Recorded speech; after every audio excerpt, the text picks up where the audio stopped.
তামাদি আইন 1908 ধারা 3 তামাদি মেয়াদ শেষে মামলা আপিল দরখাস্ত দায়ের করলে খারিজ হবে। 3 ধারাটি একটি শর্ত সাপেক্ষ ধারা।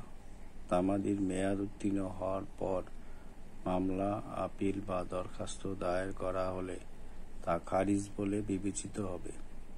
তামাদির মেয়াদ শেষ হলে আর মামলা আপিল দরখাস্ত দায়ের করা যাবে না।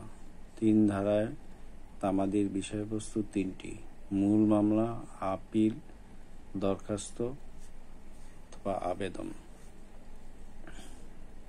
মামলা আপিল দরখাস্ত করার সময় অতিবাহিত হয়ে গেলে উক্ত মামলা খারিজ হয়ে যাবে।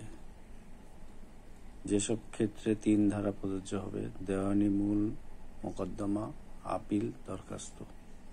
যেসব ক্ষেত্রে 3 ধারা প্রযোজ্য হবে না: শুধুমাত্র ফৌজদারি মূল মামলাতে।